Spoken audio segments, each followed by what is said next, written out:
title The Seventh Hour. The small town of Hohendorf, nestled deep in the Black Forest, was like any other quaint German village. Its cobblestone streets, timber-framed houses, and Gothic church had stood for centuries, untouched by the modern world's hand. Yet, in the cold, wet month of March 2000, a curse began to rise that would mark Hohendorf forever. It started with whispers, a tale buried in local folklore, passed down from elder to elder. For centuries, the town had been home to two curses, each dormant yet potent. The first was said to stem from a betrayal, when in 1672 a farmer named Anselm had killed his wife in a jealous rage, and the fields where he buried her body had withered for years. The second curse came from a forest witch who had been wrongfully accused of heresy in 1719. As she burned at the stake, she uttered a spell that condemned 7 generations of the town to misery. But it was said that if the two curses ever met, if they ever merged, they would birth something darker, something unspeakable. By the spring of 2000, most of the town had dismissed these stories as mere legends, bedtime tales to scare children. But not everyone. A small group of 7 locals, all descendants of the cursed families, had been hearing strange things, voices, moans carried by the forest winds, calling their names. The group was led by Dieter Kappel, a middle-aged man with deep-set eyes and a quiet demeanor. He had spent his whole life researching the town's history, always feeling a strange connection to the old stories.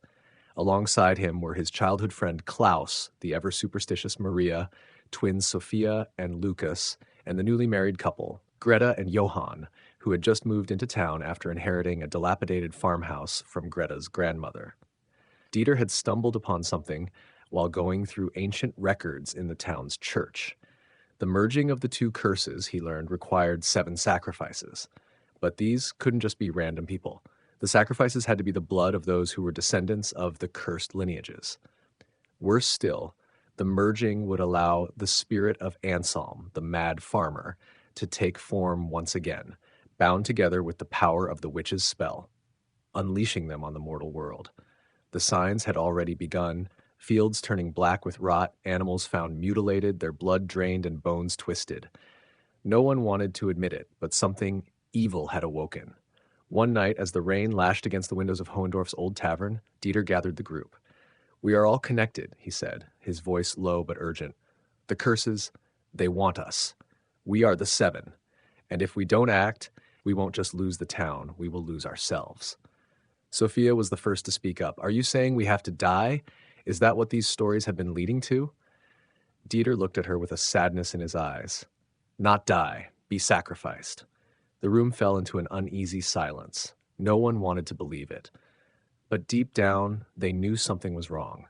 The signs were becoming clearer, and the strange feelings each of them had experienced since childhood, the chills in the night, the nightmares, the fleeting glimpses of figures just out of sight, all pointed toward the same dark conclusion. They had no choice but to confront the truth. On March 13th, 2000, the 7 met at Greta and Johann's inherited farmhouse, where the heart of the curse was believed to lie.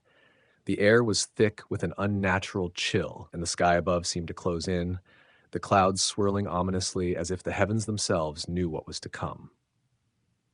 Dieter had found an old ritual that was supposed to stop the curse. It involved confronting the spirits of Anselm and the witch, but there was a twist. The ritual required all 7 of them to be present at the moment of confrontation. If even one of them failed to show, the curses would fully merge, and nothing could stop what came next. They gathered in a circle inside the decaying barn at the back of the farmhouse.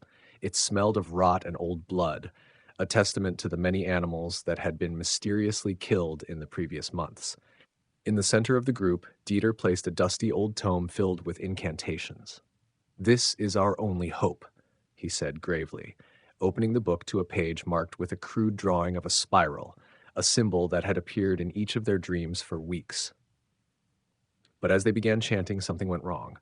The air grew thick, and a low guttural growl echoed from the rafters above.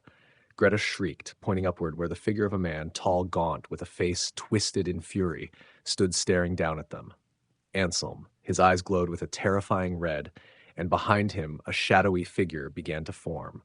This one female, her face obscured by a veil, the witch.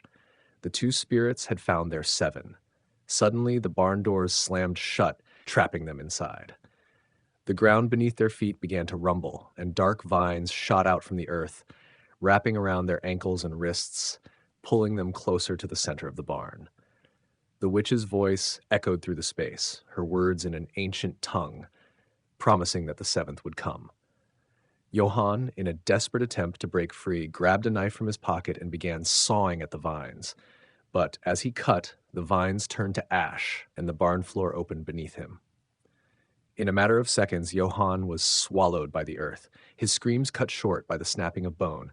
The remaining six watched in horror as a pool of blood began to form where Johann had stood. Greta screamed, but no sound came from her lips. One by one, the others began to fall. Klaus was crushed under the collapsing rafters. Sophia and Lucas were dragged into the forest by unseen hands, and Maria disappeared in a flash of fire.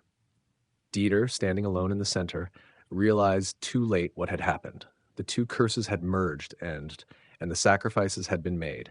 He was the last. He had always been the seventh, the one to bring them all together, the one destined to open the door to something far worse.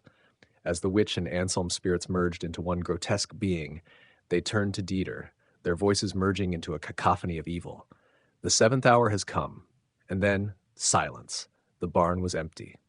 When the townspeople found the place days later, they found no bodies, just ash, blood, and the echo of a curse finally fulfilled.